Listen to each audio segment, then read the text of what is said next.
მოგესალმებით მეგობრებო, ძალიან სასიამოვნოა ყოველ ამდენ ახალგაზრდას რო გხედავთ ერთად დარბაზში. დღეს სამწუხაროდ ჩვენი ლევანი არ გახლავთ, მას საპატიო მიზეზი აქვს ამისათვისა და ერთ-ორ სიტყვას მე ვიტყვი, ხა ბევრზე არაფერი. მე მინდა ჩვენი დღევანდელი ლექტორი წარმოგიდგინოთ, ძვირფასი ქალბატონი ქეთევანი ხარულიძე. უნდა გითხრათ, რომ ქალბატონი ქეთევანი არის, მე კი შევუთანხმდი ამას წინათ. იმდენად მიყვარს, რომ მე მივწერე და ვუთხარი, რომ მირჩევნია, რომ ყოველგვარი ქალბატონობით და თქვენობით მოგმართოთ მეთქი, კახელად ჩვევიო ხოლმე, მალე შენობით გადასვლა ხოლმე, მაგრამ უნდა გითხრათ, რომ უკვე საკმაოდ ხანია, კარგა ხანია, თითქმის 20 წელია. ჩვენი კავკასიური სახლის ნამდვილი მეგობარი გახლავთ, ჩვენ კავკასიური სახლის წრეს ეკუთვნის, როგორც იტყვიან, იმიტომ რომ ჩვენ თავის დროზე ქონდა კავკასიოლოგიური უნივერსიტეტი, რომელიც 4 წლიანი იყო. ჩვენ მაშინ ძალიან სერიოზული და კაი გეგმები ქონდა და როგორც კი ქალბატონი ქეთევანი ჩვენთან მოვიდა, მაშინვე ვთხოვეთ, რომ აი ამ თვითონ ამ სასწავლებლისთვის მას შეექმნა წიგნი კავკასიის მითოლოგია. ხო არ ვწდები, ხო კავკასიის მითოლოგია. კავკასიური მითოლოგია და დღეს ჩვენ ეს წიგნი მართალია ბიბლიოგრაფიული იშვიათობად იქცა, მაგრამ მაინც გვაქვს სადღაც მიჩუმათებული მაშინ და მე ვფიქრობდი კიდეც, რომ იმდენი ხანი გავიდა, შეიძლება აღარც შემორჩა მეთქი და მაინც შემდეგ ლექციაზე კიდე ერთ ეგზემპლარს გაჩუქებთ კიდე. გამოგიძებ. მადლობელი დაგჭირდი, რომ ერთადერთი ცალი მაქვს მე და დავკარგალებ. ხო, აუცილებლად.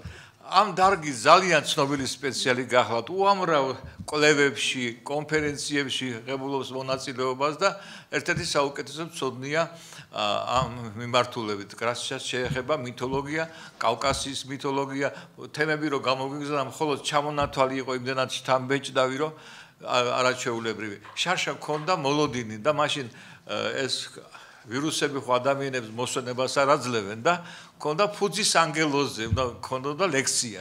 მე ვფიქრობ, ერთხელ მაინც წავიკითხავთ, არა ქალბატონო ქეთევანი. 2 წლის წინ წავიკითხავთ ეს თემა. ხო და აი დღეს ამ თემით წავდებით დრაკონი გველეში. ეს მითოლოგია ჯერ ასე შევდივარ ნელა კავკასიის იმაში სივრცეში ამ მითებით და სხვადასხვა კულტურული ღირებულებებით. ხო და დღევანდელი თემა ძალიან საინტერესოა. დანარჩენზე ქალბატონი ქეთევანი თვითონ ილაპარაკებს, უღრმესი მადლობა რომ დღეს მოვბრძანეთ ჩვენთან და მე გადმოგილოცავთ ახლა მიკროფონს, რომ მე უბრალოდ დღეს ცოტა პატარა შემაქნა და ავდგები აქ და ქალბატონი ქეთევანის ბურთი და მოედანი ექნება. დიდი მადლობა ბოდის გიგით. თქვენ მადლობა წარდგენისთვის. მოდით დავიწყოთ ჯერ საუბარი სათაურით, სახელწოდებით ჩვენი ლექციის.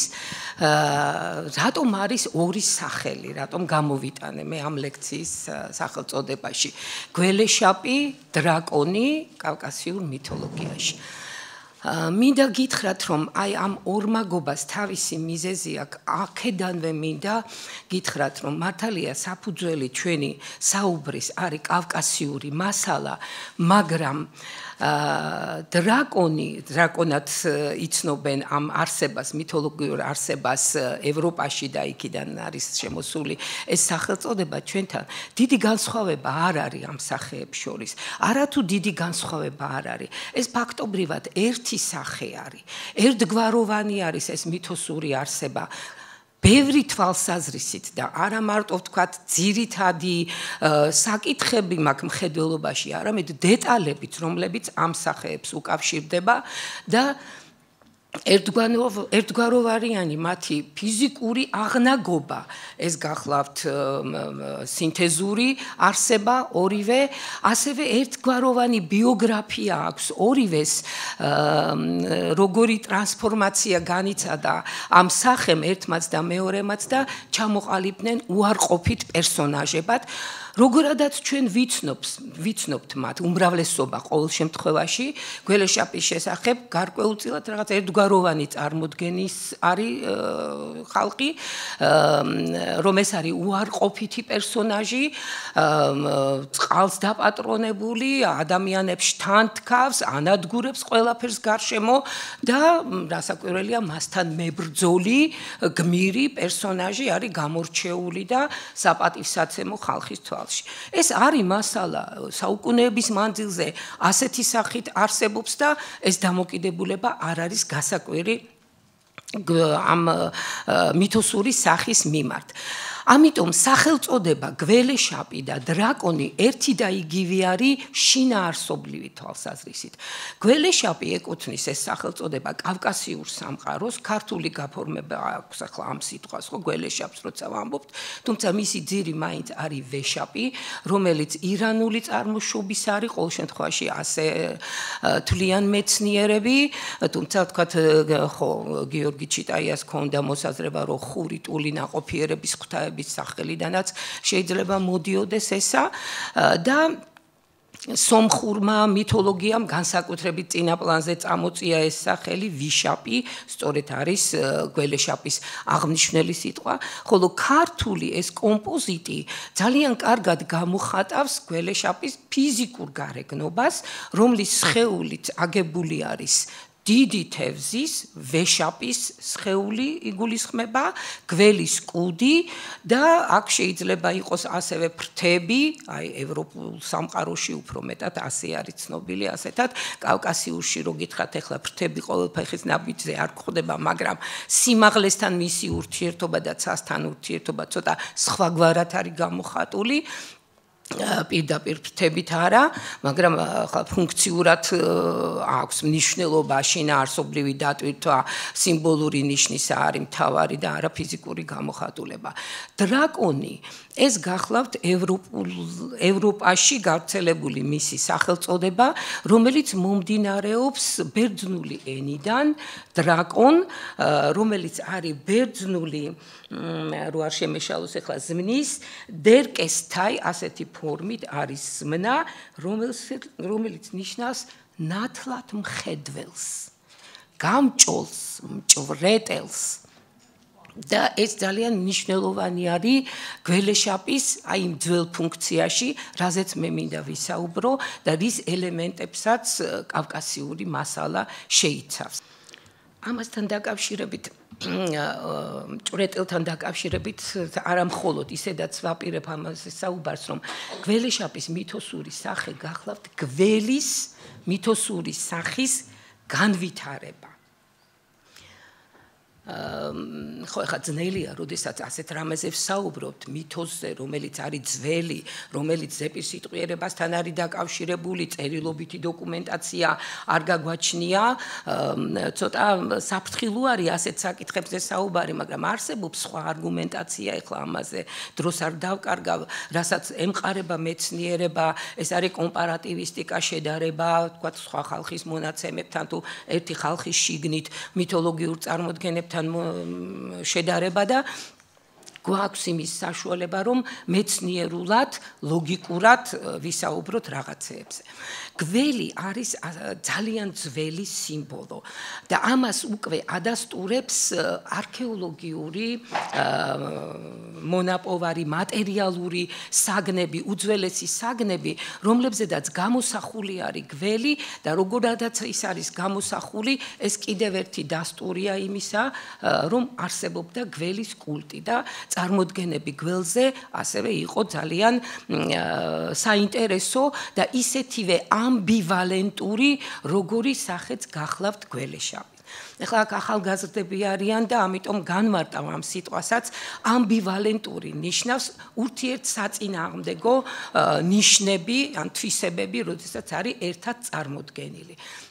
ასეთად არის გველი, ასეთად არის გველეშაპი. წეგან მე შეგახსენეთ, როგორი წარმოდგენა აქვთ თანამედროვეებს, არა მარტო თანამედროვეებს, კარგახანია უკვე უარყოფითი გველეშაპის შესახებ, მაგრამ ფაქტობრივად ეს ასე არ არის. მასში თავმოყრილი არის როგორც დადებითი ნიშნები, ასევე უარყოფითი და ამდენად ვამბობთ, რომ ეს არის ამბივალენტური სახე და იწყება ეს ამბივალენტურობა გველის სახიდან, რომლის მე ასე მგონია, რომ გველის განვითარებულ სახეს წარმოადგენს გველეშაპი, როგორადაც ის ჩამოყალიბდა მითოში. თუმცა ისიც უნდა ვთქვა, რომ ამ განვითარების კვალობაზე ბევრად უფრო გამდიდრდა მისი მითოსური სახე, ბევრად უფრო მეტი რამ შეითავსა თავის თავში, მაგრამ მაინც საფუძველი გველურობისა იხილება ამ პერსონაჟში.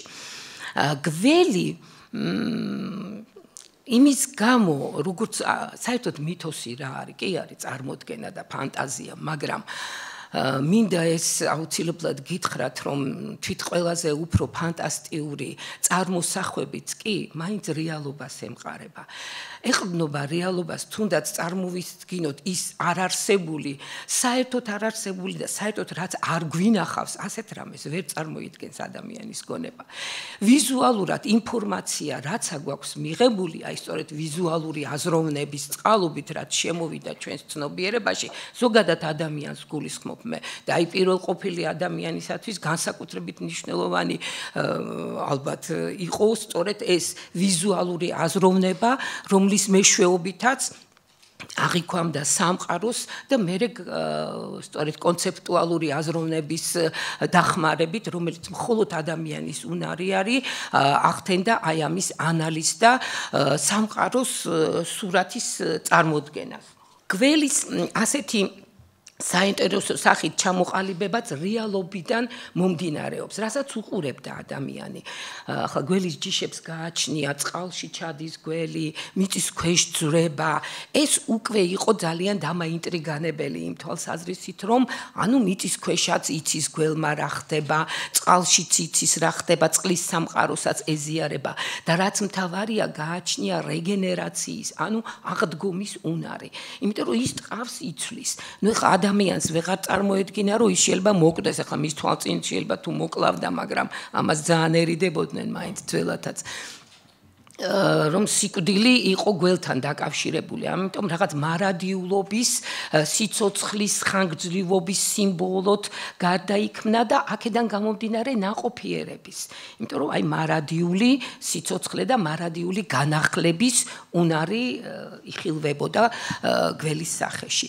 და წყალთან მისი ურთიერთობა განსაკუთრებული იყო, როგორც ჩანს, იმიტომ რომ აი ამ ძველ გამოსახულებებზე გველიც და წყალიც ერთნაირი იდეოგრამით გამოისახებოდა დაკლაკნილი ხაზით.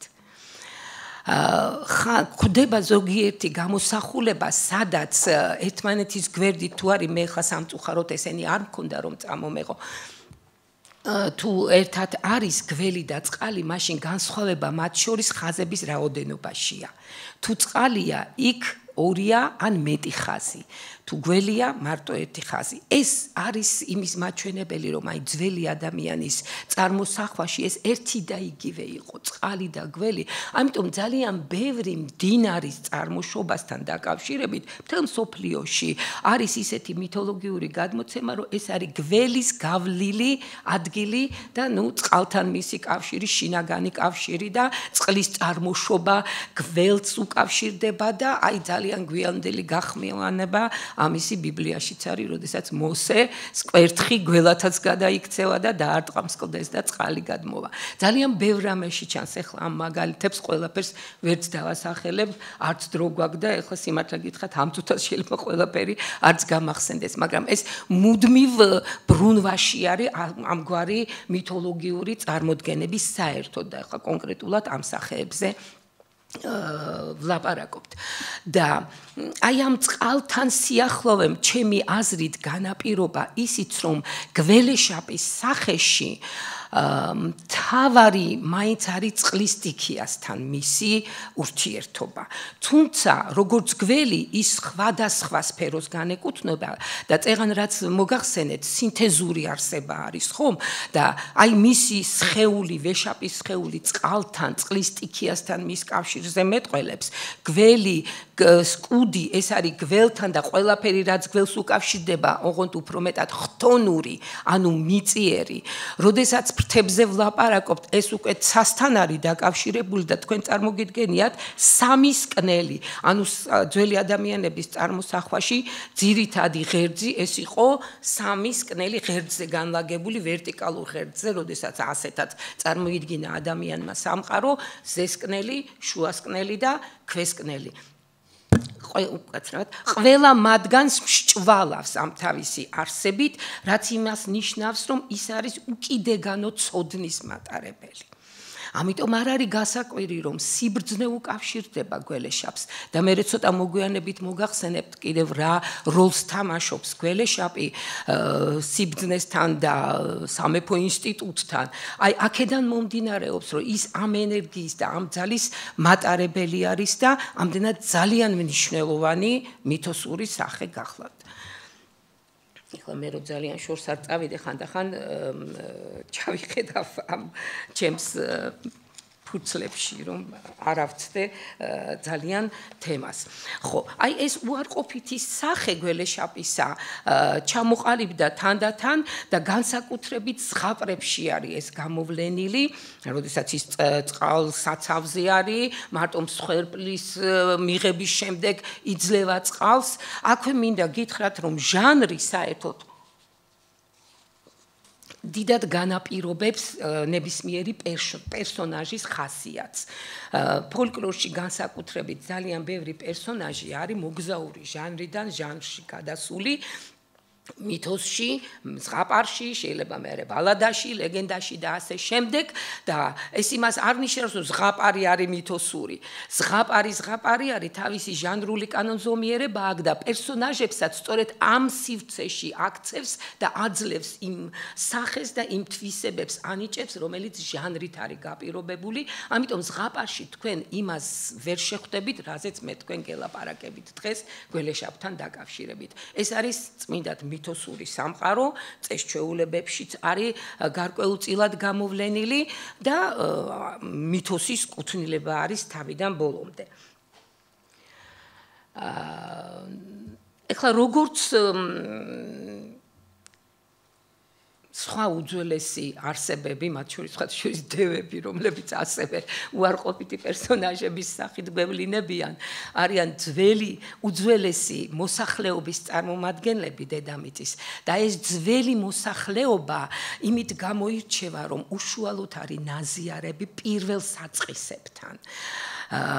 პირველ ცოდნასთან შეიძლება სამყაროს შექმნის პროცესთანაც კი იყოს დაკავშირებული ან თავად იყოს დემიურგი, რაც იხილვება სხვათა შორის გველეშაპის სახეში და ამდენად არის აი ამ დიდი ცოდნის მატარებელი და მასთან ზიარება, მასთან კავშირი ძალიან მნიშვნელოვანი არის და აყალიბებს უკვე განსხვავებულ პერსონაჟს, როდესაც ხდება გველეშაპთან დაკავშირება. აი ამ სინკრეტულობის და წყალთან გველეშაპის ურთიერთობის თვალსაზრისით შეიძლება მაგალითად მოვიყვანოთ დელფოს სამისნო და პითონი, რომელიც პირველად იყო ამ სამისნოში, საბერძნეთში მოგეხსენებათ, ეს იყო გეას მიწის ღვთაების ადგილი და პითონიც ეს არის დიდი გველი. საერთოდ დრაკონსაც და გველეშაპსაც, ანუ ევროპაშიც და ჩვენთან კავკასიაშიც, გველეშაპის გარდა ამ არსების აღსანიშნად ხმარობენ გველსაც. ანუ აიგივებენ თევზთანაც, იტყვიან, რომ დიდი თევზია, ან დიდი გველია. ანუ აი ეს ატრიბუტები, ეს მისი სხეულის ნაწილები, როგორც არსებითი ისი არის და თანაბარ უფლებიანი არის სახელის თვალსაზრისით.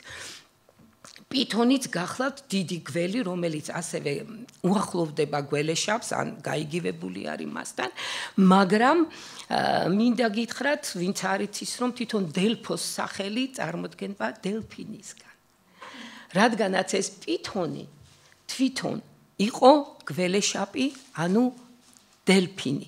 აქედან მოდის სახელწოდება დელფოს სამისნოსი. და მე ამ სინკრეტულობის გამო მოვიყვანე ეს მაგალითი, მაგრამ რახან დელფოზე ვსაუბრობ, აქვე გეტყვით, რომ აპოლონმა მოკლა პითონი, მე ფოტოებს როცა გაჩვენებთ არის პატარა სადაც ნაჩვენებია როგორ კლავს პითონს და დაეუფლა დელფოს სამისნოს აპოლონი, მაგრამ გეა იყო განრისხებული იმის გამო რომ გველეშაპი მისი კუთვნილი გველეშაპი მოკლა აპოლონმა, ამიტომ ხელს უშლიდა მისნობას და მისნობა იყო არასწორი, იმიტომ რომ უბინდებდა გონებას მისანს. სანამ აპოლონმა არ გამოისყიდა ეს ცოდვა დედამიწის წინაშე, გამოისყიდა იმითი, რომ ის ჩავიდა ფსკერზე, დედამიწის წიაღში ჩავიდა და 9 წელი იმყოფებოდა იქ, განიწმინდა, ანუ ბერძნული ტერმინოლოგიით რომ ვთქვათ, კათარსისი განიცადა და ამის შემდეგ აპატია დედამიწამ, გეამ და უკვე დელფომ მოიპოვა ძველ მსოფლიოში ძალიან დიდი ავტორიტეტი იმითი, რომ აი ძველი მსოფლიოს სხვადასხვა ქვეყნებიდან აგზავნიდნენ საჭირბოროტო საკითხების გასარკვევად მეფეები, ელჩობას აგზავნიდნენ ელჩებს, რომ გაეგოთ წინას შეკითხვებით შედიოდნენ. ვინ იყო წინასწარ მეტყველი? ეს იყო პითია, ქალი. პითონი იყო ფლობელი პირველი და მერე პითია. ეს ფაქტობრივად გახლავთ პითონის დედრობითი ფორმის სახელი. ანუ პითია ქალი ფაქტობრივად განასახიერებდა პითონს და არა მხოლოდ პითია, არამედ თავად აპოლონიც 9 წელის შემდეგ, როდესაც ის ამოვიდა მიწისქვეშეთიდან, მას ჰქონდა დელფინად გარდასახვის უნარიც. ეს გამოსახულებებზე არ არის არსად, ერთადერთი ლარნაკი არის, სადაც აპოლონი არის გამოსახული და მის წინ დელფინები დაცურავენ. მაგრამ გვაქვს ჰომეროსის სახელით ცნობილი ჰიმნები, სადაც ასეთი რამ არის მოთხრობილი. პილოსის კუნძულიდან ხალხი მიცურავდა ხომალდით, თავის საქმეზე სხვაგან მიდიოდნენ და აპოლონმა შეაჩერა ისინი, მოაბრუნა და წამოიყვანა დელფოს სამისნოში და იქ გახადა ქურუმებად. და აი როგორ არის ეს აღწერილი. მაგრამ პილოსის ერთთან შეყრამდე ფებოსი შეხვდათ, ფებოსი აპოლონის სახელი გახლავთ ერთ-ერთი. ასხლტა მალიად მცურალ ხომალდზე სხეულით დელფინს მიმსგავსებული გაწვა ვეება საზარ ურჩხულად. ანუ თავად აპოლონმა აი იმ 9 წლიანი კათარსისის შემდეგ, როდესაც ის მიწისქვეშეთში იყო, მიიღო სახე, შეეძლო პითონის სახის მიღება და ასეთი სახით გაწვა ხომალდზე. ბარემ იმასაც გეტყვით, რომ პითონ ძველ ბერძნულად ფსკერს ნიშნავს. ანუ ეს გველეშაპი იყო ფსკერის კუთვნილი და აქეთ ჩვენს გველეშაპის კერაც რო გადმოვიდეთ, აქაც მისი ხთონურ წარმომავლობაში ამგვარი შინაარსი ნამდვილად იხილვება, წეღან რაც მოგახსენეთ, რომ აი ხთონურობა მიწასთან კავშირი, რომელიც უმეტესად გველის კუდით არის გამოხატული მის გარეგნობაში, არის სწორედ მიწასთან და მიწიერებასთან დაკავშირებული, ოღონდ არის უშუალოდ, ესე იგი, მაინც უმეტესად მისი კავშირი წყალთან არის დაკავშირებული, რაზეც ცოტა გვიან მოგახსენებთ. მინდა გითხრათ, რომ ასევე აი ამ ცოდნის გამო ის მისნობასაც უკავშირდება და ამ შემთხვევაში მემკვიდრეა პირდაპირ გველისა, რადგანაც გველის სახე უშუალოდ უკავშირდება ასევე მისნობას, მკითხაობას, რაღაც წინასწარმეტყველებას და გველეშაპზეც გადმოვიდა ესა და თავისთავად ცხადია გველის საფუძველიც რომ არ ქონოდა, აი იმნაირად როგორადაც ჩამოყალიბდა, თუმცა გველის გარეშე ასევე ჩამოყალიბდებოდა, როგორადაც ჩამოყალიბდა, თავისთავად ცხადია მას მისნობად შეეძლო რაღაც ამდენ სამყაროს იცნობდა და ამდენი რამის შესახებ ჰქონდა ცნობა. და აქედან გამომდინარე ინიციაციასთანაც არის დაკავშირებული. ინიციაცია ეს გახლავთ ღვთაებრივ ძალებთან ზიარება, რომელიც ახლა გარკვეულ პირობებს გულისხმობს, თავად პიროვნება უნდა იყოს ამისათვის შინაგანადაც მომზადებული და გარკვეული თვისებებიც და ნუ ახლა ამაზე ლაპარაკი შორს წაგვიყვანს, ეს სხვა რამე არის და თუ იქნება შესაძლებლობა სხვა ლექციაზე მე ამაზე უფრო დაწვრილებით მოგახსენებთ. მაგრამ აი საინტერესო მომენტი არის, რომელიც სხვათა შორის ვლადიმერ პროფს აქვს აღნიშნული, ასეთი ნაშრომი არის ჯადოსნური ზღაპრის ისტორიული ფესვები. ქართულადაც არის თარგმნილი ქალბატონი ციალა კარბელაშვილი ლიტერატურის ინსტიტუტის თანამშრომელი გახდა ძალიან ნიჭიერი და მრავალმხრივი ქალბატონი მისი თარგმანი არის და ქართული ფოლკლორი ასეთი კრებული გამოდის პერიოდულად და ეხლა წელი აღარ მახსოვს ერთ-ერთ გამოშვებაში არის დაბეჭდილი თუ ვინმეს დაგაინტერესებდეს ძალიან 8 წელია, ხო, 2008 წლის ნომერში არის ქართული ფოლკლორი ასეთი კრებული, სადაც არის ვლადიმერ პროპის ფოლკლორთან ვისაც რაიმე შეხება გინდათ რომ გქონდეთ, ნამდვილად გირჩევთ ამ ნაშრომის წაკითხვას და მას აქვს აქ ძალიან ბევრი მასალა პრობს, რასაც ემყარება ამ წიგნის საკითხების განხილვისას, მაგრამ მე ერთ-ერთზე მინდა გავამახვილო ყურადღება ინიციაცია რო ვახსენე. ძალიან ბევრი ხალხის პრაქტიკაში დადასტურებულიც არის და თუ არა და ლოგიკურად ივარაუდება ადამიანები, იცით ახლა ვიზრდებით წლების მანძილზე ასაკობრივი ცვლილებაც ხდება და სოციუმშიც ხდება ცვლილება პიროვნებისა სტატუსის შეცვლა. აი ეს ყველაფერი ყოველთვის რიტუალებით აღინიშნებოდა, რასაც გადასვლის რიტუალები ქვია. ანუ ერთი მდგომარეობიდან მეორე მდგომარეობაში გადასვლა, ასაკობრივი გადასვლაც იგულისხმება და თქვათ სოციალური სტატუსი, დაქორწინება, როდესაც იცვლება, ხომ? როდესაც აქ უმეტესად ბიჭებზე არის ლაპარაკი, ბიჭები როცა წამოიზრდებოდნენ უკვე ჭაბუკობის ხანიდან მამაკაცთა საზოგადოებაში რომ უნდა გადასულიყვნენ, ამისათვის ძალიან ბევრი რამ ჭირდებოდათ, იმიტომ რომ დატვირთვა დიდი ჰქონდა თითოეულ წევრს ძველ საზოგადოებაში, ხომ? ეს ბიჭები გაჰყავდათ საცხოვრებელი ადგილიდან მოშორებით, სადაც რა ვიცი ტყე იყო, ეხლა ლანდშაფტს გააჩნია, სად რა იყო, ყოველ შემთხვევაში ეს იყო მოშორებული საცხოვრებელი ადგილიდან, სადაც მოხუცები ხო ვერ მიდიოდნენ და ქალები და ბავშვები მით უმეტეს იმ ადგილს ვერ ეკარებოდნენ. და აი სანამ ის რიტუალი ჩატარდებოდა მამაკაცთა საზოგადოებაში შესვლისა, მანამდე რაღაცა პერიოდი, შეიძლება 1 თვე, 2 თვე, ხა არ ვიცი, სად როგორი ხანგრძლივობა იყო, ცხოვრობდნენ ეს ბიჭები ძალიან მკაცრ პირობებში, ფიზიკური ძალადობის ქვეშაც კი, ანუ მათი გამძლეობა მოწმდებოდა, მათ უნდა ჰქონოდათ ეს ფიზიკური ძალა, ამავე დროს იქ საუბარია, რომ ზღაპრებს უყვებოდნენ და ეხლა ეს ზღაპარი არ არის ჯადოსნური ზღაპარი და ცხოველთა ეპოსი ჩვენ რო ვიცით, ზღაპარი კი ეწოდება, მაგრამ ეთყობა აქ მიეწოდებოდა ტექსტების რაღაც გარკვეული ტექსტების საშუალებით ინფორმაცია, დამატებითი ცოდნა და მინდა გითხრათ, რომ თქვენ არ წარმოიდგინოთ, ეხლა როგორც ჩვენთან არის, რომ სკოლები და სასკოლო ასაკს მიუახლოვდება ბავშვი და მიყვავს და იქ გადის ხო იმ განათლების საფეხურებს. ძველ საზოგადოებაში ასეთი რამ ხო არ იყო. ამიტომ ბავშვები იმ თავითვე იყვნენ, ყველაფერს ნაზიარები, საკულტო ცხოვრება იყო თუ ყოველდღიური ცხოვრება იყო და ამდენად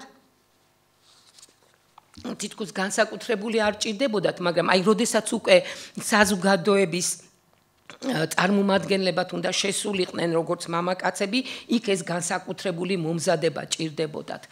და ცხოვრობდნენ ქოხებში. ნუ მე ვინც როგორ გაუძლებდა ამ თემატყებას პირდაპირ მნიშვნელობით, იყო ესე სწავლებას, როგორ გამოავლენდნენ თავიანთ თავს, აი მე უკვე რიტუალის მეშვეობით შედიოდნენ ამ საზოგადოებაში. ეხლა ამდენი რატო ვილაპარაკე? ამ ქოხებს ჰქონდათ გველეშაპის ფორმა. აი ისე იყო აგებული ქოხები, ეს პროპის ნათქვამი არის, ჩემი ფანტაზიის ნაყოფი არ გეგონოთ და თავისთავად ცხადია, შეიძლება დროთა განმავლობაში გველეშაპის წიაღში ყოფნა დავიწყებას მიეცა, ამაზეც უნდა ვილაპარაკო შემდეგ, უფრო ჩაგახედებთ ამ სიტუაციაში, მაგრამ აი ეს ინიციაციასთან დაკავშირებით მოგახსენეთ, რომ და კავკასიაშია სწორედ ეს მოცემულობა შენარჩუნებული. გველეშაპის ფორმის ქოხებში ცხოვრება გულისხმობდა გველეშაპის წიაღში ყოფნას. იმიტომ რომ მის წიაღში, მის მუცელში მყოფი ადამიანი გარდაიქმნებოდა იმად, რადაც ის უნდა ყოფილიყო მამაკაცად და სხვათა შორის მეფედაც. მეფობის სტატუსის მიღებას და ეს გახლავთ ძალიან ძველი დრო, მე ხა ქრონოლოგიას ნამდვილად ვერ დავასახელებ, ძალიან უმადური საქმეა ქრონოლოგიაზე ლაპარაკი, როდესაც ზეპირსიტყვიერებასთან და მით უმეტეს ძალიან შორეულ წარსულზე ვსაუბრობთ, მაგრამ ერთ მინიშნებას ვიტყვი, რომ ყველაფერი ეს, რასაც ჩვენ ვიტყვით გველეშაპთან დაკავშირებით, ეს არის იმ პერიოდის, სანამ ინდოევროპელები გამოვიდოდნენ ასპარეზზე და ძალიან ბევრ რამეს დაეუფლებოდნენ წინარე ინდოევროპული მოსახლეობის კულტებს, მათ რელიგიურ საიდუმლოებებს შეიძლება ბოლომდე ვერც ჩაწვნენ და არ ჩაახედეს, მაგრამ აშკარად არის ეს სახეზე არა მარტო ბალკანეთის კუნძულზე, არამედ მცირე აზიაში ხათების ადგილას მოვიდნენ და არაინდოევროპული მოსახლეობის გამოცდილება მათ მიიღეს, აი თვის ეს რასაკვირველია და გადაამუშავეს, ახლა ამითი რაღაცა ნაკლის მინიშნება ნამდვილად არ მინდა, მაგრამ ეპოქების და აი ამ ეთნიკური თუ გვარის ოჯახები, ენათა ოჯახების ცვალებადობას ბევრი რამის ცვლილება მოჰყვა და კონკრეტულად გველეშაპის სახეზე თუ ვსაუბრობთ, ეს ნამდვილად უნდა აღნიშნოთ ქრონოლოგიური მიჯნა, რაზე ვლაპარაკობთ, რაღაცა უფრო ადრინდელზე. და იცით რა არის, გასაკვირი შეიძლება იყოს, რასაკვირველია, ბუნებრივია, როგორ ხა იმდენი ხნის არის, რა ჩვენ ნამდვილად როგორ მოაღწია. იმან არ მოაღწია, რასაკვირველია, როგორადაც იქ იყო და რა სისავსითად იყო, მაგრამ მითოლოგიას ახასიათებს ეს, რომ ძალიან ბევრი რამე არის, აი კერკეტ კაკალს უწოდებ მე, რომ არ ტყდება ისა. რამდენიც არ უნდა უთხრა ხო კერკეტი რატო ქვია იმას. აი ესეთი მარცვლები საკმაოდ არის მითოლოგიაში, რომლებიც ინახავენ აი იმ ძველ მარცვლებს და ჩვენ ადამიანებს რახან გვაქვს გონება და ღვთისწყალობით რაღაც ინფორმაცია გვაქვს, არა, ხელთ ეს იქნება გამოსახულება, რიტუალი, წესჩვეულება თუ ვერბალურად გადმოცემული ამბავი ამის საფუძველზე შეგვიძლია რაღაცა ლოგიკური სურათის აღდგენა. ოღონდ ხელოვნური რეკონსტრუქციის მომხრე არა ვარ, ასე არ გაიგოთ, იმიტომ რომ ხელოვნური ჩარევა არაფერს არ უხდება და რაღაცა აჩემებული და აკვეატებული აზრებით ხელოვნური სურათი შევქმნათ, ეს არ იქნება სწორი და რა ვიცი, შინაგან კმაყოფილებას ახლა ნორმალურად მოაზროვნე ადამიანს ის ვერ მოუტანს, რომ ვითომ რაღაც აღმოაჩინა. მაგრამ თავად ეს ფენომენი, მითოლოგია არის ისეთი გამძლე და სიცოცხლის უნარიანი, რომ ინახავს ამას და გვაწვდის და აღარაფერს ვიტყვი, ახლა შორს არ წავალ, რომ არ ავწდეთ თემას, თქვენ გონიათ აღარ არის მითოლოგია? არის მითოლოგია, არსებობს, ჯერთი ჩვენში არის, ქვეცნობიერის დონეზე, დნმ-ის დონეზე არის მითოლოგია, რომ იცოდეთ. აღარ ვიტყვი პოლიტიკოსები როგორ იყენებენ მითოლოგიას თანამედროვეობაში. ხალხთან მიმართებაში, მთელ სოფლიოში. რა ვინმეს კონკრეტულად არ გულისხმობ ახლა ამ წუთას. ხო, ამიტომ ძალიან საინტერესო ფენომენი არის მითოლოგია. რასაკვირველია, ეს არის ჩვენში დნმ, იმიტომ ვახსენე მე. ყველაფერი ჩვენი უშუალო გამოცდილებით არ არის, მაგრამ გადმოცემული არის ეს. ეს დნმ-იც რაღაცა დროთა განმავლობაში ჩამოყალიბდა, არ ვიცი მე პირველ ყოფილ ადამიანს რა დნმ ეკნებოდა, მაგრამ ის ცოდნა, ის გამოცდილება, სისხლის ურთიერთობა ამან ყველაფერმა ჩამოაყალიბა მერე და ძალიან სერიოზული ფენომენი არის დნმ. ამიტომ ძალიან ბევრ რამეში ვლინდება, დიახ, სიზმრებიც მათ შორის აუცილებლად უნდა დავასახელოთ. და აი ასეთი ამბავია. ეხლა რაც შეეხება წყალს, კავკასიურ მასალას მინდა რომ მოუბრუნდე. ეხლა მე საკმაოდ მქონდა მასალა, მაგრამ შევამოკლე, იმიტომ რომ ძალიან ბევრ დროს წაიღებ, შეიძლება 1-2 ნიმუში უბრალოდ დავასახელო. თვით მე-19 საუკუნეში კი არა მხოლოდ, მე-20 საუკუნეში, აი განსაკუთრებით დასაწყისის პერიოდი, ჩანაწერები გვაქვს, როგორ წარმოედგინათ. მათ მიაჩნდათ, რომ არსებობს გველეშაპი და ადიდებული მდინარე, ეს არის გველეშაპი. ისინი ხედავდნენ ამას. ახლა მე იმის თქმა კი არ მინდა, რომ გველეშაპი მოდიოდა და ხედავდნენ. თავიანთი განწყობით და აი იმ ცოდნით, რომელიც მათ ჰქონდათ, მათ თვალში ეს ადიდებული მდინარე სულ მრგვალათო, როგორც მრგვალად გადმოდის გველეშაპი, აი ესეო გადმოდიოდაო ეს ტალღები ადიდებული მდინარე. ან კიდევ ქარიშხალი მიაჩნდათ, რომ აი გველეშაპი არისო, ჩამოშვებულიო ციდანო და კუდს უტყამს დედამიწას და ატრიალებს ამასო და აი ასეთი მაგალითს წაგიკითხავთ მე თქვენ დმანისის რაიონის ერთ-ერთ მაგალითს გეუბნებით და მრავლად არის უბრალოდ მე დღეს ახლა ყველას არ შევეხები რომ დრო არ დავკარგოთ ამაზე და ძალიან არ გაგვიტაცოს. მინდა უბრალოდ წარმოიდგინოთ რომ აი მსგავსი განწყობა და დამოკიდებულება ჩანს სხვა ნიმუშებშიც. დმანისის რაიონის სოფელ დიდი გომარეთის მკვიდრი ასეთ რამეს ყვება. ქაჩალგორაზე გვყავს მე და ჩემ ამხანაკს ცხვარი. წამოვიდა სეტყვა და გაჩნდა და გაიმართა გველეშაპი. მისი სუნთქვა ღრუბლებს ფანტავს. საცა მოარტყა ბოლო დამდგარი წყალი გაფანტა. თვითონ ცაში იყო და იქიდან ურტყამდა მიწას ბოლოს. რომ ჩამოსულიყო ცხრიანად გადაგყლაპავდა. მერე გადაიარა და ჩვენც გადავრჩით. გველეშაპი ჩამოვარდნილა ყარაბულახის წყალზე და მაშინვე დასცემია მეხი. ანუ მეხის ტეხა, ქარტეხილი გველეშაპის სახესთან არის დაკავშირებული.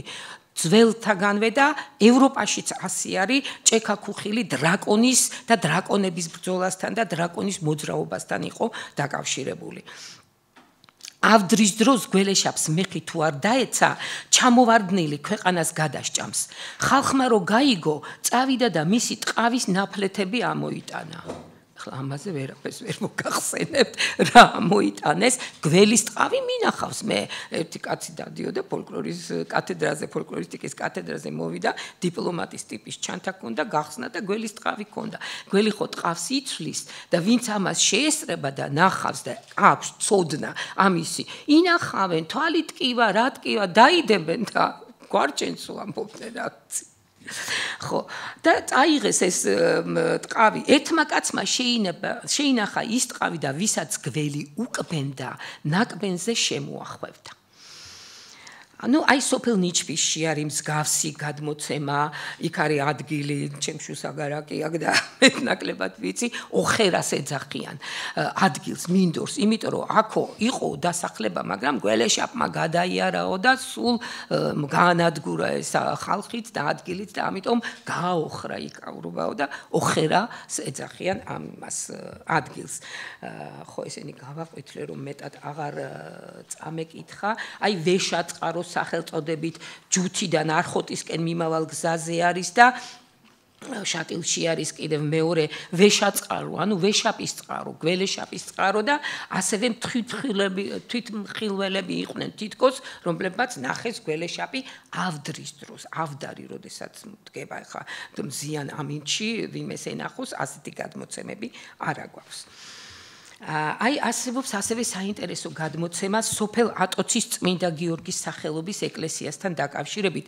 თითქოს აქ 7 წელიწადში ერთხელ ჩამოდიოდა გველეშაპი, შემოეხვეოდა ამ სალოცავს. ოღონდ ხალხს განა არ ატარებდა გახსოვთ აკაკი წერეთლის ვაშია შუქში რო არის სიზმარში არა. ხალხი რომ მოუახლოვდებოდა, გახსნიდა კუდს. კუდი ეჭირა პირით, გახსნიდა კუდს, ხალხს უშვებდა და რასაკვირველი არაფერს არ უშავებდა. თვითონაც ლოცულობდაო და ნახეთ რა არის საინტერესო ლურჯად იდგაო გველეშაპიო აი მე კი სადღაც შავად აღნიშნე მაგრამ ზეპირად გეტყვით ლურჯად გადმოდიოდაო ადიდებულ მდინარეზე იქაც ერთგან არის ამბობს მთქმელი რომ ლურჯი ფერი უკავშირდება გველეშაპს და ამ ხრივ ძალიან საინტერესო არის ბერძენი პოეტი იყო ასეთი პინდარე, რომელმაც ოდები დაწერა და პითიური ეპინიკები, ანუ პითონთან დაკავშირებული იყო ის თამაშები და შეჯიბრებები, რომლებიც დელფოში იმართებოდა და აი გახსენებს ის ამ დრაკონებს, გველეშაპებს, რომლებსაც უწოდებს გლავკოი ან გლავკოპეს, ანუ ლურჯები ან ლურჯთვალა. სილურჯესთან არიან დაკავშირებულები და მე კავკასიუშიც გაიჟღერებს ეს და ამიტომ ვამახვილებ ამაზე ყურადღებას. მოკლედ 3 დღეს რჩებოდა ეს გველეშაპი ამ ატოცის წმინდა გიორგის სალოსავში მერე ტყავს გაიძრობდა და გაქრებოდაო ხშირად ეკლესიათან მისვლის დროსო ხალხსო იმის სახითაც ეჩვენებოდაო ეს მენჰირებია მე გეტყვით რა არის ესა და მოკლედ აი ასეთი შუბნურის სალოცავი და აი მე რახან ბარემ ესეც იყო ფოტო თუ გნებავთ თუ არ შეწუხდებით ეს ფოტოები რომ გაუშვათ მეგალითური ძეგლების სახით არის ის გამოხატული და მათი უმრავლესობა სხვაგანაც არის, მაგრამ ახლა ჩვენ კავკასიის სივრცეზე ვლაპარაკობთ. 1909 წელს ნიკო მარი და სმირნოვი მუშაობდნენ, სწორედ აი გეღამის ქედი არის სომხეთის მხარეს, არქეოლოგიურ სამუშაოებს ატარებდნენ და ხალხისგან გაიგეს იქა, რომ მაღალ მთაზე, სადაც საძოვრები იყო, სადაც დაუსახლებელი ადგილი იყო,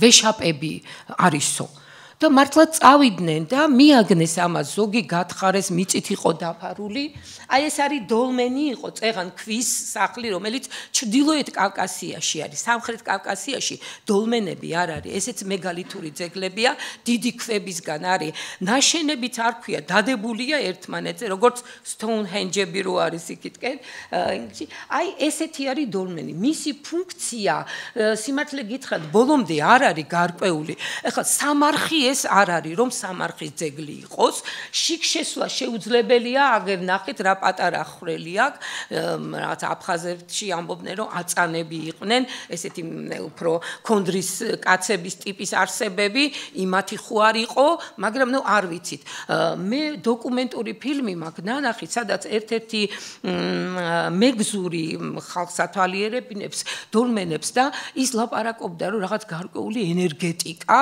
იგრძნობა იქო ეხლა იმის ნათქვამს ვიმეორებ მე არ ვიცი არც სამეცნიერო ლიტერატურაში ასეთი რამ სიმართლე გითხრათ არ შემხვედრია ის ზიგზაგური ნახატი რაც იყო წეღან ეს გახდა დოლმენის შიდა მხატვრობა აი ესა ოღონდ არ წარმოიდგინოთ ეხლა რომ ყველა დოლმენში არის მხატვრობა ზოგიერთში არის ეს აღმოჩენილი ნახეთ ზემოთ აქეთა მთებია თითქოს და მთიდან გამომდინარე მდინარეა და აი ეს ხაზები კიდევ დაკლაკნილი ეხლა რახან მრავლობითი არის რაღაცა მდინარის აღნიშნელი არის იქ ზემოთ ჯვარი კია გამოსახული მაგრამ ცალკე არ არის ჯვარი ნახეთ რაღაცა არსებასავით არის რომელსაც ჯვარი აქვს ეს არის დოლმენის შიდა მხატვრობა და შემდეგი ფოტოები რო ვაჩვენოთ აი დიდი თევზების დასაწყისში რაც იყო აი ხო დასაწყისიდან გამოვყვეთ ეს არის სწორედ აი ქვის მეგალითური არის დიდი ქვისგან დამზადებული როგორც ხედავთ არის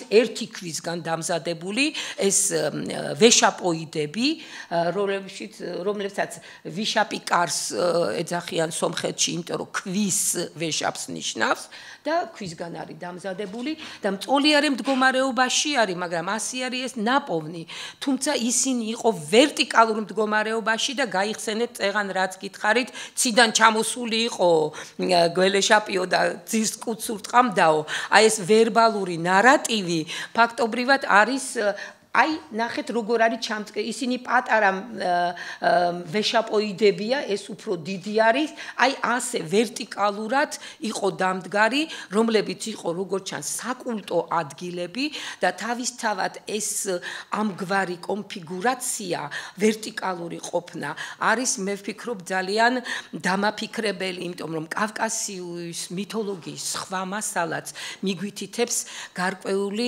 ისეთი არსებების თაობაზე რომლებიც არიან ცისა და მიწის შემაერთებელნი თავიანთი არსით თავიანთი მოღვაწეობით და აი შეიძლება ესეთი ტერმინიც მაქვს მე გამოყენებული ზოოგეოამორფული არსებები ზოოლოგიურით მიწასთან დაკავშირებული და ამორფულობა კონკრეტული ფორმა რო არა აქვს როგორც ნისლის კოტორი ცეცხლის ბურთი მაგალითად ასეთად ღვთისმშვილები იხსენიებიან აღმოსავლეთ საქართველოს მთიანეთში ხომ და აი ეს ზოოგეომორფული ამორფული არსებები არიან ფაქტობრივად განსაკუთრებულები იმიტომ რომ ამ სფეროებში შეუძლიათ მოქმედება და გავლენის მოხდენა, მაგრამ მათში აღმატებულები ყველა ამ სფეროს მოიცავენ თავის თავში და ასეთთა რიგში უნდა ვიგულისხმოთ გველეშაპებიც, რომლებიც აი სინკრეტული არსებები არიან,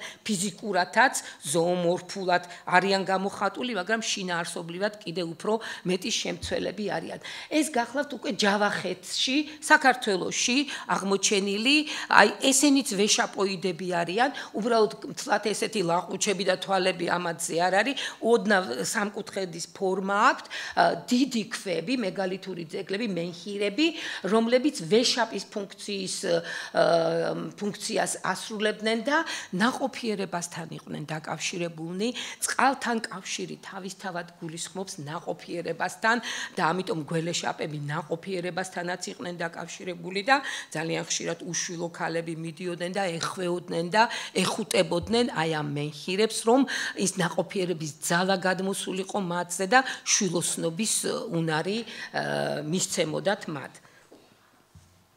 ამ თვალსაზრისით აი ესეც ჯავახეთში აღმოჩენილი არის ღიაცის ქვეშ ის უბრალოდ გადახურეს წენასურაძე რაც თქვენ ნახეთ რომ რაღაცნაირად მაინც შეენარჩუნებინა და შეენახათ ეს არის ასევე მენჰირი ანუ ვეშაპოიდები არიან ახლა კიდევ ვიმეორებ გამოხატული ვეშაპის გარეგნობა თვალი და ისინი არა ხო აი რაც მთავარია კიდევ რა უნდა გითხრათ მნიშვნელოვანი ეს არის ვეშაპოიდებზე აი ამ ვეშაპებზე ნაპოვნი ჯერეთი ნაპოვნი არის მაღლა მთებში, სადაც მოსახლეობა არ არის. ამიტომ რადიოაკოლოგიური კვლევა ჭირს იმ არეალის, რადგანაც სამოსახლო არ არის, ორგანული ნარჩენები არ არის, რომლებსაც თქვათ ასაკობრივი თვალსაზრისით გამოიკვლევდნენ. ნუ მიაჩნიათ, რომ ეს კულტი და აი ეს ნაკეთობები შეიძლება იყოს ჩვენს წელთაღრიცხვამდე მეორე 1000 წლეულში და იქიდან მოდის აი ეს იქიდან შეიძლება არ მოდის და შეიძლება უფრო ძველიც არის, მაგრამ მაშინ უკვე იყო კულტის სახით წარმოდგენილი ესენი. და ბევრ ვეშაპოიდს, აი რომელიც არის აღმოჩენილი კავკასიაში, გვიანდელი ამონაკაწრებიც აქვს სხვათა შორის, აი ჯვარია, ზოგიერთ სომხური წარწერაც აქვს, რასაკვირველია, ეს იმ დროინდელი ნაკეთობებია, ალბათ უნდა ვიგულისხმოთ, რომ დამწერლობა შეიძლება არც არსებობდა, მაგრამ მნიშვნელოვანი რასაც მინდა ხაზი გაუსვა ზოგიერთ მათგანზე საწმისი არის ამოტვიფრული ცხვრის ან ძროხის ტყავი და რამდენადაც ეს გველეშაპს უკავშირდება მე ვფიქრობ შეიძლება გავიხსენოთ არგონავტების თქმულება და ის ოქროს საწმისი რომელსაც გველეშაპი დარაჯობდა კავკასიური მასალის გარდა აქეთკენ მიგვითითებს ასევე ხეთური სამეფო რიტუალები და წეღანაც ვახსენე ხეთებიც სხვა ინდოევროპელი ტომების გასად რომლებიც ბალკანეთში გაბატონდნენ და პელაზგებისგან აიღეს ძალიან ბევრი რამე ხეთებმა ხათებისგან აიღეს ძალიან ბევრი რამ და აი იქ სამეფო რიტუალებშიც ასევე ძალიან ძველი დანაშრევები იხილვება და აი ამ სამეფო რიტუალების დროს იყო საწმისი, რომელიც განასახიერებდა ნაყოფიერებას, ტყავი, ცხვრის ტყავი, ხათუსადან, აი დედაქალაქიდან ჯერ შემოატარებდნენ, მერე გადაიტანდნენ სხვა ქალაქებში, როგორც ნაყოფიერების ღვთაების სიმბოლო და არგონავტების და თვითონ კავკასიაშიც მე უნდა გითხრათ რომ აი ეს ჭექაქუხილის და ამინდის გამგებლობა ქრისტიანობის პერიოდში წმინდა ელიას და წმინდა გიორგის დაეკისრათ უფრო მეტად წმინდა ელიას რომლის შესაწირი ასევე იყო ცხვარი მაგრამ უფრო მეტად თხა და ტყავი თხის ტყავი ჯოხზე დამაგრებული რიტუალების დროს შემოატარებდნენ ელიას საპატივცემულოდ და აი ეს შემოტარება ამ ტყავს ფაქტობრივად იმ დროშის ფუნქცია ეკისრებოდა რომელიც ღვთაებას განასახიერებს და შემოტარება ამ დროშის ნიშნავს იმ საკრალური სივრცის შემოსაზღვრას ამას რატომ ვამბობ? ითით ძალიან მოკლედ და ისე ფრაგმენტულად გელაპარაკებით, რომ არგონავტების თქმულება როგორადაც არის ის შექმნილი და ჩამოყალიბებული, ეს არის ძველი ბერძნული კულტურის საკუთრება, იქ შექმნილი არის, მაგრამ კავკასიური საკულტო სინამდვილე ნამდვილად არის მასში ასახული, თუნდაც საწმისის სახით, იმიტომ რომ საწმისი საკმაოდ აქტიურად არის წარმოდგენილი კავკასიაში, კერძოდ საქართველოშიც, მაგრამ მთლიანად კავკასიაში მხედველობაში და ამდენად ძალიან საყურადღებოა, რომ აი ამ ქვის გამოსახულებებზეც არის საწმისები. მაინც ვერ გავთიშე. ამ ქვის საწმისებზეც არის გამოხატული, რომელიც შეიძლება გარკვეულ კავშირს აღნიშნდეს და ხეთური რატო ვახსენე?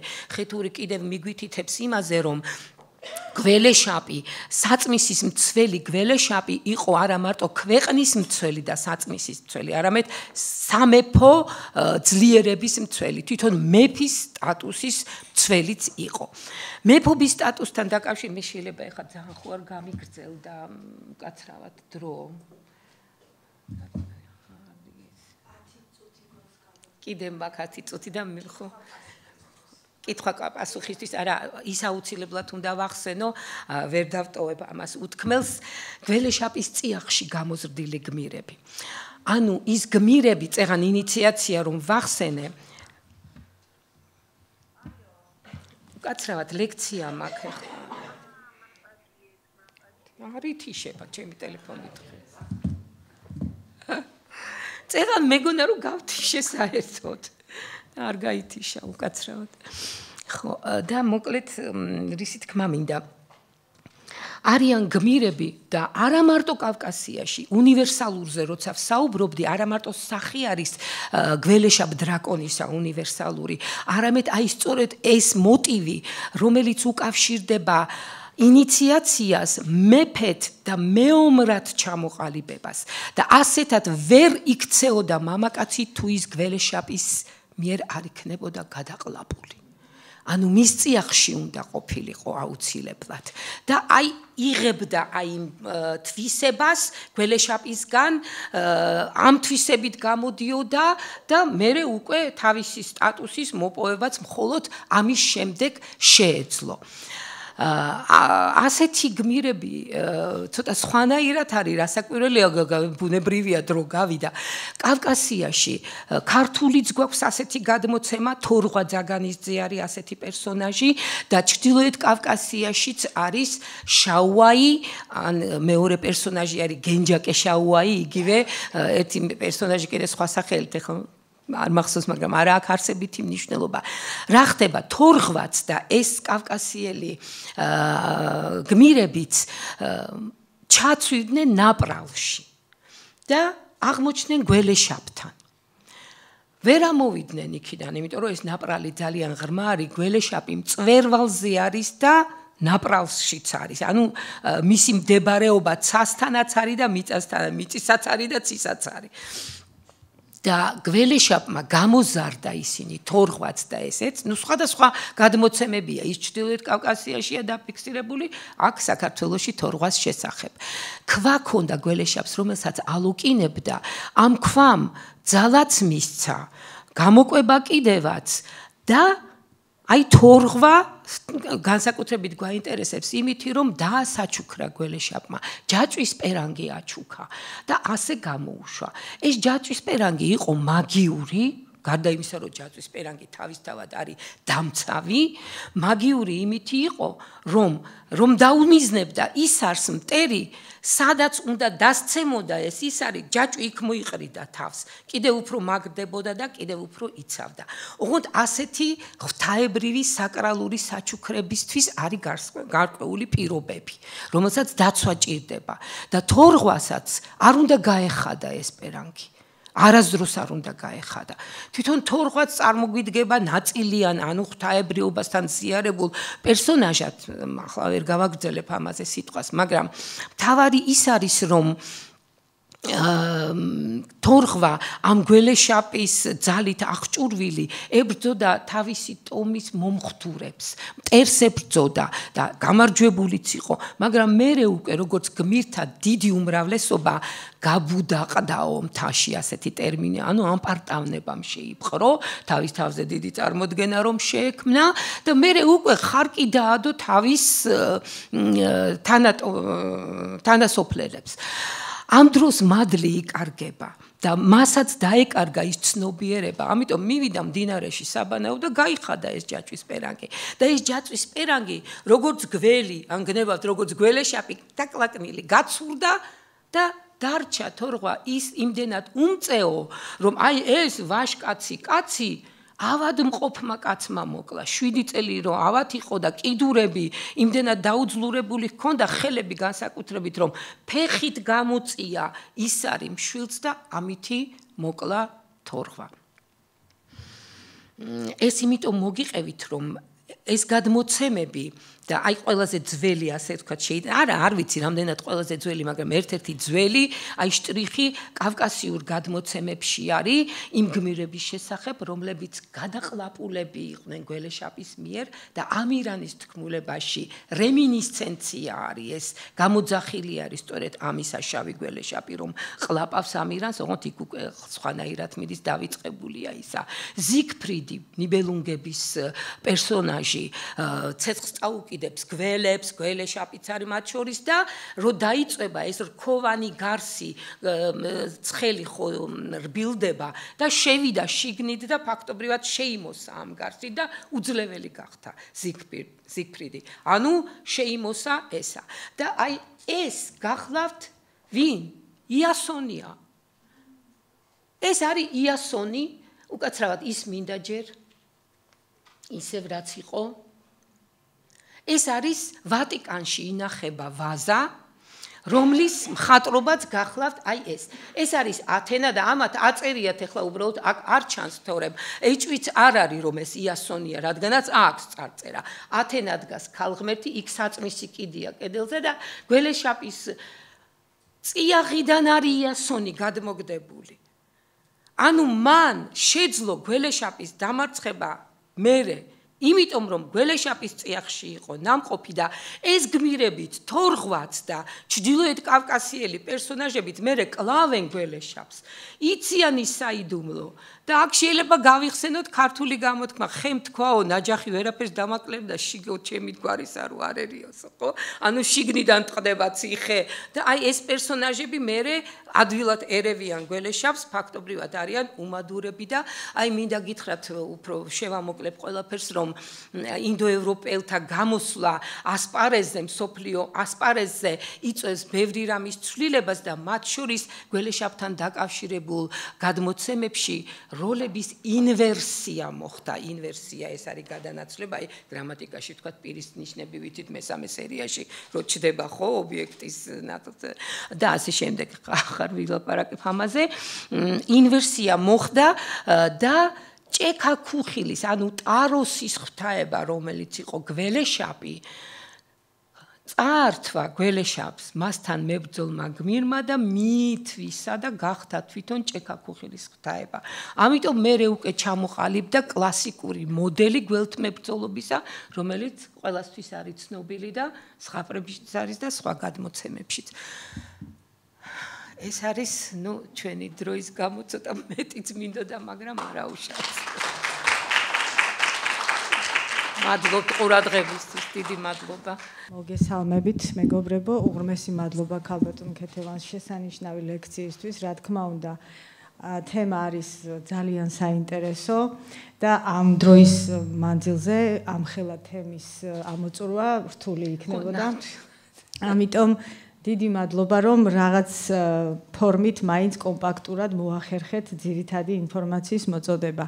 დღეს დაუგეგმავი მოვლენების გამო ჩვენი მასპინძლები და ხელმძღვანელები ბოდიშის მოხდით გავიდნენ და მე როგორც ამ პროექტის პირველი ნაკადის კურსდამთავრებული და ახალი ნაკადის, ესე ვთქვათ, არაფორმალური კოორდინატორი ქეთი ცხოვრებაშვილი. მოგესალმებით, ყველას მივესალმები და მინდა გითხრათ, რომ ჩვენ მხოლოდ დარბაზში კი არ გვისმენენ, არამედ გვისმენენ რეგიონებიდანაც, მთელი საქართველოს მასშტაბით და ასევე რამდენიმე უცხო ქვეყანაში მყოფი ქართველი ემიგრანტები. შემოვიდა კითხვები. შეიძლება დარბაზშიც უკვე ჰქონდეთ მსმენელებს კითხვები, ხელი აიწიეთ თუ გნებავთ კითხვის დასმა და როდესაც ამოიწურება კითხვები დარბაზიდან, შემდეგ უკვე გავახმოვანებთ იმ კითხვებს, რაც მოიწერეს, ესე ვთქვათ, არხზე ჩვენი ტრანსლაციის შედეგად და გავახმოვანებთ მათ კითხვებსაც.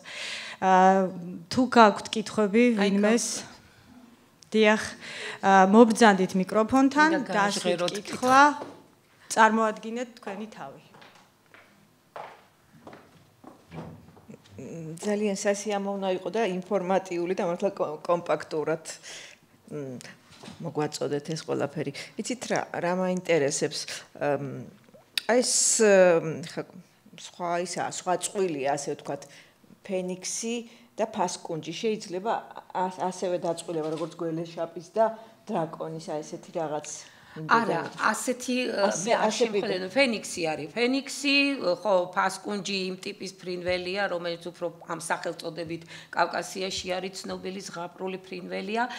რო გითხრათ, ახლა მითოლოგიაში ფასკუნჯი ნაკლებად უფრო ზღაპრებში არის შემორჩენილი, დიახ, და აი ზღაპრის პერსონაჟი არის. მაშინ, როდესაც გველეშაპის ზღაპრის პერსონაჟი, აგერ მინდოდა გამეცნოთ თქვენთვის, რომ ის წარმოდგენა არ ქონოდათ გველეშაპზე, როგორ მრავალფეროვანი არის და ფასკუნჯზე ამას ვერ ვიტყვით, მასალა არ კარნახობს ამას. ხო, უბრალოდ ისე ვიტყოდი, აღნიშნავდი, რომ ეხლა რა თქმა უნდა ყველაფერს ვერ იტყოდი თქვენ, რა თქმა უნდა, იქ გილგამეში რო გავიხსენოთ, გველი რომ მოსტაცებს ის უკვდავების ბალახს. ხო, ეს უკვე ასევე სიცოცხლის ხანგრძლივობასთან დაკავშირებული. აი, პინოქიოს ზღაპარი, სულ სხვა ეპოქაშია, მაგრამ იქაც არის ეგ მომენტი ვეშაპის. ხო, ძალიან ბევრგან არის, ბევრგან და ეხლა წარმოიდგინეთ, თანამედროვე ფილმები გაიხსენეთ, ეხლა იქ დრაკონის სახე, იქაც არის დამაფიქრებელი, სულ რო უყურებ, ფიქრობ, ამ რეჟისორებმა რა კარგად იციან მითოლოგია, ვინც ამ ფილმებს იღებს, აი იმ დრაკონის თვისებაზე, რომელსაც საერთო გული აქვს იმპერატორთან, თუ გახსოვთ ეს ფილმი, ეხლა ყველას სახელწოდება არა და თავს აკვლევინებს დრაკონი თვითონ, იმიტომ რომ ის ბოროტი არის და ბოროტების მომტანია და იმეტებს თავს, იმიტომ რომ საერთო გული აქვს სწორედ მეფობის, ანუ იმპერატორის ტახტისთვის, ვინც არის გამზადებული მემკვიდრე. და ძალიან ფართო არის, ძალიან ფართო. რადგან აქ ვდგავარ, ერთ უბრალოდ შენიშვნის სახით ვიტყვი, ხა არაფერს ახალს არ ვამბობ. ჩვენ სიზმრებში ისევ მითოზური იგივე არსებები ვართ, იმიტომ რომ იქ კანონზომიერება სხვა არის და რა თქმა უნდა, მე პირადად ბევრი რაღაც მომცა, ასე ვთქვათ, სააზროვნოთ, ისეთი ფაქტები მოიტანეთ, რაც არ ვიცოდი თუნდაც. ძალიან დიდი მადლობა. მადლობ თქვენ ყურადღებისთვის.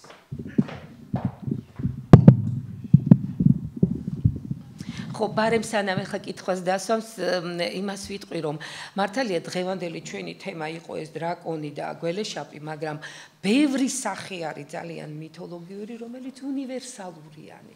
ანუ ერთი ხალხის ფარგლებში ვერ თავსდება და ეს კიდევ ცალკე საკითხია მითოლოგიაში და ფოლკლორში, მაგრამ უფრო მეტად მითოლოგიაში, უნივერსალიები. საიდან მომდინარეობს, რა ფაქტორები მუშაობდა თავის დროზე, რა იყო ერთიანი კულტურა იყო, თუ რა, აი ამაზეც ფიქრობენ მეცნიერები. ბევრია უნივერსალია საერთოდ. ანუ გავრცელებული საყოველთაოდ მსგავს. მოგესალმებით, მე ვარ ილე კახნიაშვილი, სკოლის მოსწავლე ვარ და მაქვს ასეთი კითხვა. როგორ უნდა გავიგოთ ოქროსაწმისის მითოში გველეშაპის სიმბოლო, როგორც ბერძნული თუ კოლხური მითოსური სახე თუ ნაზავი? ხო, როდესაც კოლხეთზე ვლაპარაკობთ, კოლხური სამყაროსი უნდა გავიგოთ, იმიტომ რომ კოლხეთში არის დათესილი დრაკონის კბილები, საიდანაც შეიარაღებული მეომრები ამოდიან. არგონავტების თქმულებაში და ამას ბერძენი ისტორიკოსებიც აღნიშნავდნენ, რომ აი კოლხეთიო ის ქვეყანა არისო, სადაც არიან დრაკონის კბილებიდან დათესილი კბილებიდან ამოზრდილი გმირები, შეიარაღებულები. თუმცა ეხლა უნივერსალური სახე მერე დროთა განმავლობაში რაღაცა ელემენტებს იძენს ალბათ ევროპიდანაც, მაგრამ როგორც გითხარით, ერთიანი სახე იყო და ძალიან ეხლა გადასვლა გადმოსვლა არ დაჭირდებოდა ამას, ერთგვაროვანი სახე იყო იქითაც და აქეთაც და ეხლა საწყისი რომელია, ამაზე ვერ ვილაპარაკებთ, ეს იმდენად შორეული არის აი იმ უნივერსალიებშიც საიდან რა იწყება და რომელი ხალხიდან რომელ ხალხში რა გადავიდა ამაზე ძალიან ძნელია საუბარი თუმცა იმასაც გეტყვით რომ აი იმ შორეულ წარსულში როდესაც თითქოს ურთიერთობა კომუნიკაცია არ იყო ესეთი მარტივი როგორც ახლა ვუკავშირდებით ერთმანეთს საოცარი მსგავსებები არის რაც ერთგვაროვანი აზროვნებიდანაც მომდინარეობს მაგრამ ალბათ რაღაც კომუნიკაციის ისეთი გარემოც იყო, რომელიც ჯერ ჩვენთვის უცნობია. მადლობა დიდი. არაფრის. მოგესალმებით. ძალიან დიდი მადლობა მინდა გადაგიხადოთ სასიამოვნო ლექციისათვის. დრო რომ მეტი ვქონდეს, კიდევ უფრო მეტ ხანს მოგისმენდით. ეხლა ჩემი კითხვა რაში მდგომარეობს? თქვენ ახსენეთ, რომ გველის ტყავს ინახავდნენ როგორც სამკურნალო საშუალებას. დღემდე შემორჩენილი გვაქვს, არ ვიცი ხა მთელ საქართველოში თუ არა, სამეგრელოში შემორჩენილი გვაქვს მორიელის ზეთის დამზადების კულტურა და რამდენად შეიძლება ეს ასოცირდებოდეს გველის ტყავთან, ან შეიძლება თუ არა რაიმე ტიპის მითოსური კავშირი მათ შორის გავავლოთ და მეორე შეკითხვა რაც მინდა დაგისვათ, თქვენ სტოუნჰენჯი ახსენეთ და რამდენად შეიძლება ბრიტანელ ხალხს, ამ ინგლისელებს, ამ ევროპის სხვა წიაღის მქონე ხალხს ქონოდათ იგივე წმენა წარმოდგენა, რასაც დღეს მთელი ლექციის განმავლობაში გველეშაპებზე ვამბობდით და ხომ არ იყო თითქოს ეს ვამბობდით რომ გველეშაპის ნაირსახეობა გვაქვს. ხომ არ არის სტოუნჰენჯი ზუსტად იმ გველეშაპების ნაირსახეობის თავყრილობის ან შეკრების ან ერთიანი დიდი ძალის წარმოდგენების ადგილი? აი სტოუნჰენჯს რაც შეეხება, მან ეხლა შეიძლება ვარაუდები გამოვთქვათ, მაგრამ არ გვაქვს დამადასტურებელი არაფერი, დარჩება ვარაუდის დონეზე. რაც შეეხება გველეშაპებს და აი ამ უნივერსალიებს, ერთგვაროვანი არის და მასალა ადასტურებს ამას იქითაც იმ ჩრდილოეთშიც, სკანდინავიაშიც, ინგლისშიც და სხვა ტერიტორიაზეც დედამიწის მოსახლეობა მყავს სრულიად მხედველობაში, სადაც არის ერთგვაროვანი სახე, აი კონკრეტულად ამ გველეშაპისა. რაც შეეხება მორიელის ეს ჩემი ქმრის ბებიასგან ვიცი მე რომ ცხელ ადუღებულზეთში უნდა ჩააგდო მორიელი და წამალია მორიელის ნაკბენისო. ეხლა მესად ვიფონიდი არც მინახავს წესიერად მორიელი, მაგრამ ეს პრაქტიკული გამოცდილება არის ხალხისა და ამასთან მითოლოგია არანაირად მორიელთან დაკავშირებით არაფერი არ შემხვედრია ყოველ შემთხვევაში კავკასიურ მითოლოგიაში. გველის ტყავზე კიდე არ ვიცი, შეიძლება ფსიქოლოგიური მომენტი არის ადამიანებისა, რახან გველი ესეთი განსაკუთრებული არსებაა, ფიქრობენ რომ ეს უშველის და ხო იცით მკურნალობის პროცესშიც ფსიქოლოგიურ განწყობილებას ძალიან დიდი მნიშვნელობა აქვს და სჯერათ და აი ეს რწმენა შეიძლება მოქმედებს დადებითად რომ თქვათ იმ დაავადებას ფლად თუ არ არჩენს რაღაცას დაუამებს ყოველ შემთხვევაში. მადლობა ძალიან დიდი. მადლობთ საინტერესო ლექციის საკითხისთვის. მე მაქვს ერთი შეკითხვა კონკრეტულად ურთიერთობასთან მოგახსენებათ ძველ ბერძნულ მითოლოგიაში არის ღმერთების პირველი თაობა, ადრეული თაობები და არის ახალი თაობები და მე კონკრეტულად ამ ინდოევროპულ და პრეინდოევროპულ ურთიერთობასთან მაინტერესებს ხო არ არის ის ფაქტი რომ ღმერთთა პირველი თაობები უმეტესად ურჩხულებთან არის გაიგივებული და კონკრეტულად გველთან და ხთონურ ურჩხულებთან გაიგივებული და ეს ახალი ღმერთების თაობები რომლებიც ამ ურჩხულებს თავისი არსით და გმირები ამარცხებენ ხო არ არის ეს შესაძლოა დაკავშირებული ამ კონკრეტ ინდოევროპულ და პრეინდოევროპულ რაღაც იდეოლოგიურ ბრძოლასთან ერთმანეთში. ამას ვერ გეტყვით იდეოლოგიასთან როგორ არის, მაგრამ მე იმიტომ გამეღიმა რომ მე ამაზე ვერ მოვასწარი საუბარი. მქონდა ეს მხედველობაში რომ მეხსენებინა, ძალიან მნიშვნელოვანი არის კოსმოგონიები, ძველი ხალხების კოსმოგონიები, თქვენ მართალ ბრძანებთ რომ ძველი ღმერთები გველეშაპურ ურჩხულებრივი სახის არიან, ამიტომ ისინი თითქოს არიან სამყაროს საწყისებთან, ძველი თაობა არის, ბევრის მცოდნე, მაგრამ ახალი თაობა, როდესაც უპირისპირდება მათ, იქ უკვე მიდის გამგებლობისთვის ბრძოლა და ახალი თაობა ხოცავს და კოსმოგონიით არის გამართლებული დახოცვა ამ ძველი თაობის ღმერთებისა, რადგანაც ამ დახოცვის შედეგად იქმნება მერე უკვე კოსმოსი, ის რაც არის მოწესრიგებული სამყარო. და ხო, რასაკვირველია, შეიძლება ესე წარმოვიდგინოთ, რომ რაღაცა პერიოდი ინდოევროპელების შემოსვლისა ცვლის, კი არ წარმოვიდგინოთ და ლოგიკურად უნდა ვივარაუდოთ, შეიძლება ფაქტები ვერ დავასახელოთ ყველა და ყველაფერი. მე ჩემი მოსაზრება გითხარით გველეშაპთან დაკავშირებით მიმაჩნია, რომ ინდოევროპულმა სამყარომ აი ეს ცვლილება შეიტანა კონკრეტულად ამ სახეში. სხვა საკითხებზე ახლა მე ამ პასუხისგებლობას ვერ ავიღებ ჩემ თავზე, რომ ვთქვა, რომ ის ინდოევროპული იყო და ამ ცვლილებამ ეს მოიტანა.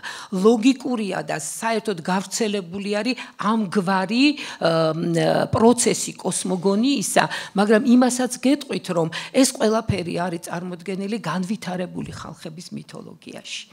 ყველასთან ერთნაირად არ არის. აი ეს ვინც ვიცით ჩვენ აი ცივილიზაციასთან ახლოს მისული ხალხების შუამდინარეთი, ვთქვათ საბერძნეთი, სკანდინავიაც ითვლება მათ შორის. აი ამათთან ხედავთ ჩვენ ამ ტიპის კოსმოგონიას, რომელიც კოსმიურ მასშტაბს მოიცავს. სხვა ხალხებში ცოტა უფრო ისეთი მოკრძალებული არის კოსმოგონიური პროცესები. გმადლობთ.